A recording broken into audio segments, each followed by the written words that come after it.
Hey everyone, this is Cupcake. I am a top 500 support player. You're going to learn how to listen for oncoming flankers and deal with them appropriately. There's a Hammond up top behind us, and I am consciously aware of where he's going to be at all times. I'm listening for him. I hear him come behind me, and my first instinct is just to step into a cubby. So when he comes along behind me, I am shielded from the back, so he can't just roll into me and boot me out of cover. But the whole time that I'm doing this, I'm still making sure that I am keeping my focus on my team instead of looking around, wasting my time and wasting my focus looking for this flanker. I'm staying focused, I'm healing my team, doing my job, while still being very conscious of the person who's behind me. So when I hear the Hammond, start to slam behind me, I save my sleep for the moment on where he charges down and lands, because that is one of the easiest sleeps you as an Ana player can hit. I then tell my team in voice chat, I'm like, there is a Hammond sleeping behind, he is main, and I just leave. There's no reason for me to be anywhere near that Hammond. He will easily, in a 1v1 fight, destroy me. So I leave him be, I tell my team where he is, my team cleans up the rest of the fight, and then all we have left to deal with is a Hammond. During this fight, I always stay towards the back line. I don't rush ahead and try to get on point with the rest of my team. I let my team handle that. I'm a long-range sniper. If the flankers want to get to me, they'll have to come all the way off of the point to deal with me. And that puts their Hammond in a really, really tough situation of he's too far away to do anything beneficial for his team. So here I notice that there's a Bastion on the right side. I tell my team quickly in the mics not to shoot at him because I'm going to sleep him. Unfortunately, this is a lower tiered game, so they didn't listen quite too well, but it is very important that when you know you're going to hit an easy sleep, like on a Bob or a Bastion or a Rhine or anything of that sort, you let your team know that you're going to hit the sleep. Just please stop shooting, so that way your whole team can use the sleep to its maximum efficiency. Unfortunately, my Zarya did wake him up, but that's okay.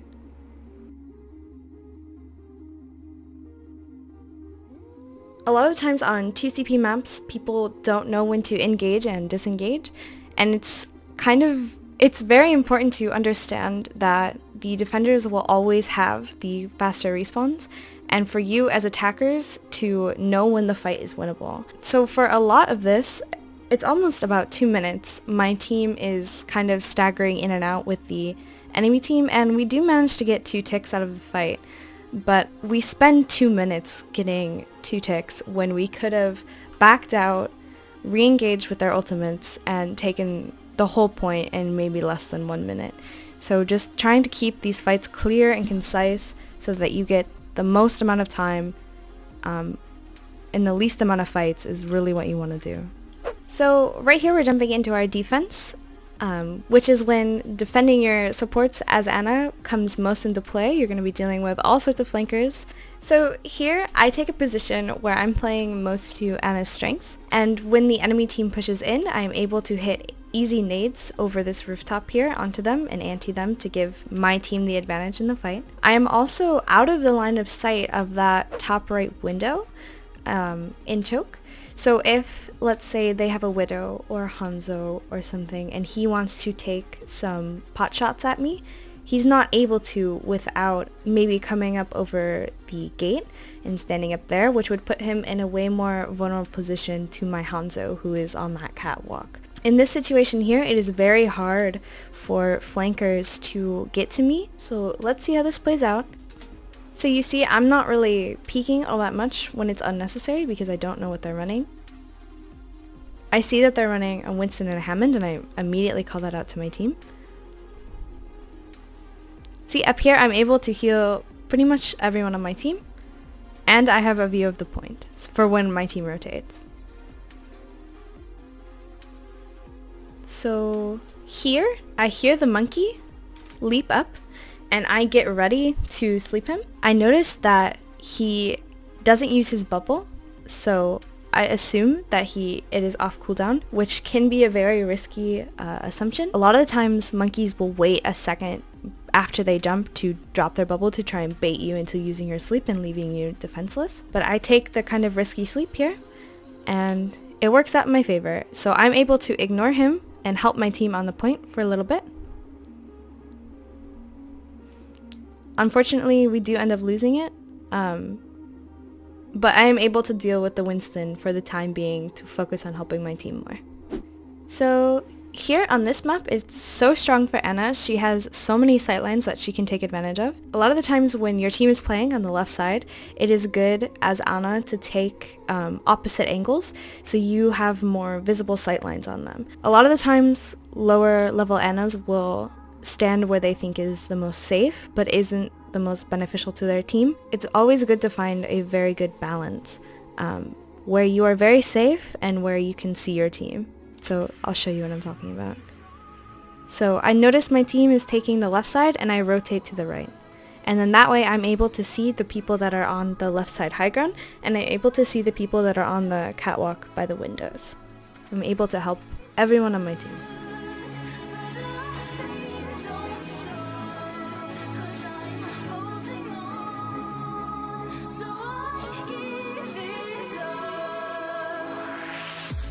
So same thing here. My team starts to rotate right side, so I in turn start to rotate left side, so I can make sure I keep those sight lines onto my team. I notice that they have a monkey. I call out to my team that he has used his bubble, so that way they know that if they want to take some easy shots, they definitely can. I notice that the monkey's going to jump, and in this moment, I understand that he is going to be very predictable when he jumps in. So I know that he has no bubble. I had already called that out to my team. And I know that in his animation, he's going to be a very predictable, easy to hit target. So I go ahead and take the sleep. With my Zen, I let him know that I slept him. My Zen starts to charge a right click, and we count down together to efficiently kill this flanker together. Alone as supports, we don't need the help from the rest of our team, and we deal with a monkey together.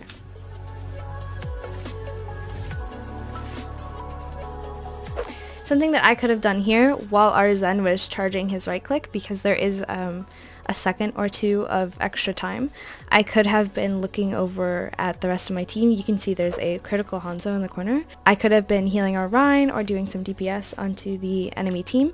So looking back, it's good to utilize all of the time that you have, but we do still manage to take out the monkey, and I don't think my team gets punished for me not healing at that moment. So here, when this Hammond rolls in, I make sure I pocket my Zen before I focus on the full health tank targets. My Zen is a lot more vulnerable in that situation over my half health Rhine. When a Rhine is half health, he has 200 HP still around there. A Hammond isn't going to melt him as quickly, and I wanted to make sure that our Zen, who was close or had trance, was going to live so we could get out that necessary trance.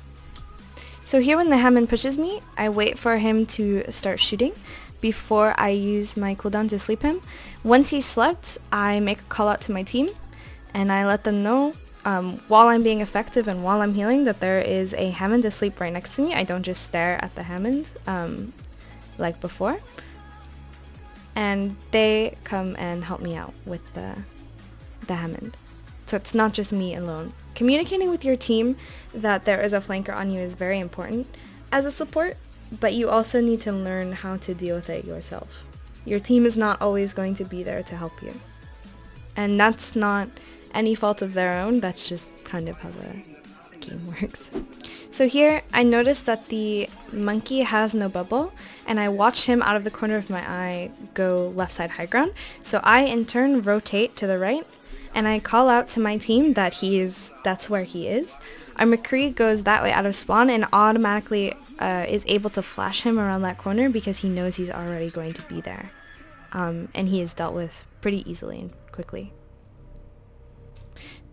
So when a tracer starts to attack you as Anna, it is very important that you unscope to increase your movement speed and just try and A&D and movement out of her clip. Tracer can one clip an Ana very, very easily when she is scoped in and focused on her team. So it's very important that you as Ana are not scoped when a Tracer is trying to flank you. So you can see here that when the Tracer's on me, I just A and D, and then I wait for her to blink and I attempt to sleep her. I call out to my team after that, after I miss my sleep, that she has no recall and my team goes to deal with her just fine. So ability callouts like that, like the Tracer has no recall, the Monkey has no bubble, Ana has no nade, are very important calls for you as a support player to make. You are the all-seeing eyes of the game. You sit in the backline and you watch everything. You should be making calls like this all the time when you see them. It helps your DPS know when they can engage on a target like a Tracer and when she won't be able to get away. It helps your Rhine know when he can hit a nice shatter onto the enemy team when there's no Winston bubble that's going to come down. Very, very important. It's a different way to support your team through the comms. So here, before the fight even starts, I know that the fight is about to start. I just saw a Sonic Zen and it's been about 10-15 seconds since the last fight. So I know that there's a fight about to start. However, I as Ana do not need to be peeking the enemy team at all. So I take a position where I am out of the line of sight of the enemy, so if there are any flankers that are potentially looking for me, I make it a lot harder for them to find me and make myself a lot safer. If I am just standing in the open, it could be easy for a Zen to right click me, it could be easy for a Tracer to flank and potentially one clip me. So by me waiting like this and still watching my team and making sure that they're safe, I'm being a lot more effective with my positioning, and I'm only having to peek when I need to. That as a tip goes for more than just Ana as well. Most supports you can use that way.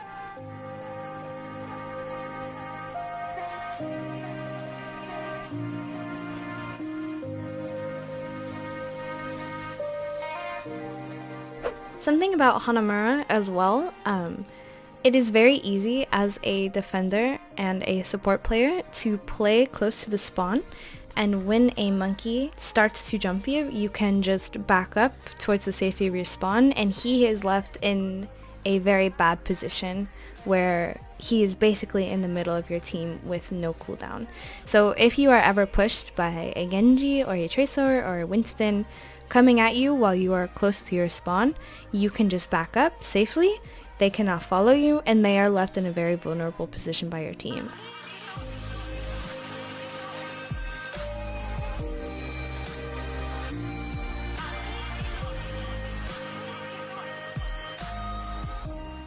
So see here, I back up into spawn. Unfortunately, our team wasn't able to contest, but I do back up into spawn, and you can see that they weren't able to chase me and I was still able to live, and it was a lot better for me to do that than to die and have to wait 15 seconds for a respawn. Here I noticed that there is a Hammond coming onto our Zen. Here I noticed that there is a Hammond that is about to start doing some damage to our Zen, so I wait for a good opportunity to sleep him, which is when he pops out of his little ball form. He's a much slower target here. He's a lot easier to sleep. He's got a little bit bigger of a hitbox. So I heal our Zen and then I sleep him. Unfortunately, this is a very good example of why you need to be telling your team when you're looking for a sleep, because I did not communicate this with our Zen player, and he immediately, at no fault of his own, woke him up because I was not communicating that is something that I was going to do. So if I had told him, hey, Zen, I'm gonna sleep this Hammond, don't worry about it, he would have been able to charge up a right click like we had done before with the Winston and dealt with the Hammond in a similar way. Luckily our Tracer does come out of spawn at that moment, so it ends up alright. So similarly to when a Tracer starts to attack you as Ana, when a Diva pushes you as Ana, it is very important to use your mobility to not get bursted down as quickly. So Immediately when this diva pushes me, I unscope to make sure that she does not get any easy shots on me, and I A&D so that way she cannot track me as easily and to minimize her damage. Eventually, after this, she gives up and she turns to a different target. She has to focus on point because of the overtime. Enough time passes to where if they had wanted to flank our team, they could have already. So I decided to put more focus onto what the enemy team is running, which my teammate calls is goats. So in this circumstance, I'm waiting for an opening here. As Anna, this is a very, very crucial fight. You have to land good nades to give your team the advantage in the fight. If you land an anti-nade on a Rhine or a Zarya, and just honestly anyone on the enemy team, and you call this to your team is going to be able to push with such a huge advantage that you're basically just going to steamroll right through them. And that's exactly what happens here. I wait for the Rhine shield to go down, I wait for them to be clustered together, and I go for a very simple nade. So I call that to my team that they're antied, and my team goes in, takes advantage of the anti,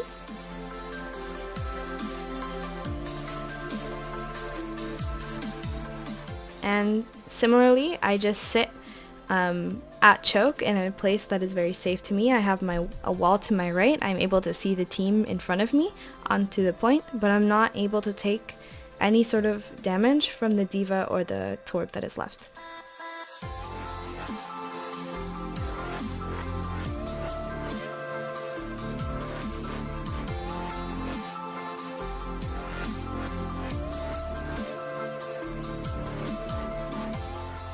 So here I get a sleep onto the baby diva, and at this point she is the only person left. So I call to my team, I slept the baby diva, and we're going to kill her when she's starting to wake up. So that way when we go to the next point there's no diva and we can roll them a little bit faster.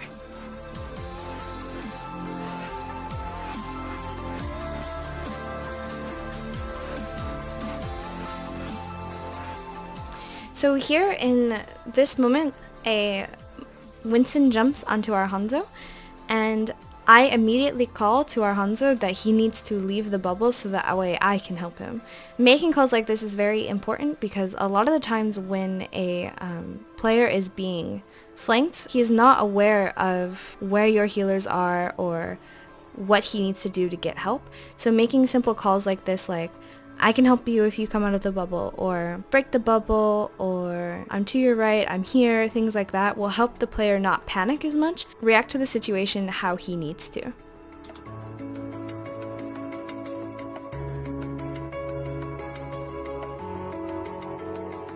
Here when the Winston jumps down, I already know that he has no bubble because he was flanking previously onto our Hanzo. So I know that he's not going to be able to block my sleep. So I hit a very easy sleep on this target, and then we are able to finish him off very fast. Thank you everyone for watching. This was my first video with GameLeap. I'm very excited to start doing a bunch more with them, but I am of course looking forward to hearing your feedback on what I can do and what I could explain better for future videos. That would be super helpful for me. Thank you guys so much.